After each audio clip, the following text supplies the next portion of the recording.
Hello my dear friends, तुम्हाला सगळ्यांचं स्वागत आहे चटोरी ननंदभाभी रेसिपीजमध्ये. तर मी आज तुम्हाला खूप टेस्टी अशी भेळ कशी बनवायची ते बनवून दाखवणार आहे, व ती साधी सिंपल पद्धतीने. तर सगळ्यात अगोदर आपण इमली घेणार आहोत, ज्याच्यातले मी जे बीज असतात ते काढून घेतले आहेत. त्याच्यानंतर ज्याप्रमाणे आपल्याला खट्ट मिठ्ठं लागेल त्याप्रमाणे साखर घ्यायची आहे. मी त्याच्यासाठी 1 चम्मच साखर घेतली आहे व 4-5 इमल्या घेतल्या आहे. त्याच्यात अर्धा कप पाणी घातलं आहे गरम करून. बघून घ्या तुम्ही, इतकं पाणी घेतलं आहे. त्याच्यानंतर ते साईडला ठेवलं मी भिजायला.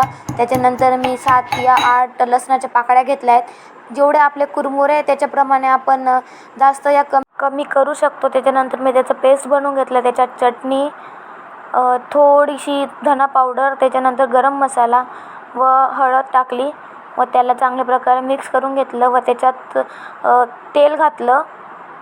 त्याच्यानंतर तेही चांगलं मिक्स करून घेतलं.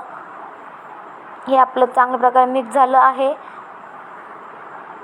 त्याच्यानंतर कुरमुरे आणि चिवडा मिक्स करून घेतला. त्याच्यानंतर मी कढईमध्ये ते जो आपला मसाला होता तो घातला व चिवडा घातला, जो कुरमुरेमध्ये टाकलेला तोही मिक्स करून घेतला. मला ते चमच्याने हलवता येत नव्हतं, त्याच्यामुळे मी हाताने चांगल्या प्रकारे मिसळून घेतलं. त्याच्यानंतर काकडी सोलून घेतली व ही माझी भाजी मला टमॅटो खाण्यात मदत करत होती. त्याच्यानंतर मी गोड असते ती कैरी, त्याच्यानंतर टमॅटो, काकडी, कांदा व कोथिंबीर चांगली बारीक चिरून घेतली. त्याच्यानंतर मी ती कुरमुरांमध्ये टाकून दिलं व त्याला चांगल्या हाताने मिसळून घेतलं व मिक्स केलं, जेणे त्याचा स्वाद आपल्या कुरमुरांमध्ये पोचायला पाहिजे. त्यानंतर मी इमलीचं जे पेस्ट होतं त्याला चांगलं मिसळून घेतलं व ते जे वरचं तो हे होतं इमलीचं साल ते फेकून फक्त पाणी त्यात घातलं.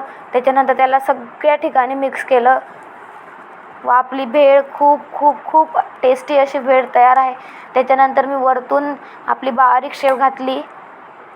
सो रेडी आपली खूप जास्त टेस्टी अशी व साधी सिंपल पद्धतीने भेळ. तुम्ही ही ट्राय करा व मला कमेंटमध्ये नक्की सांगा.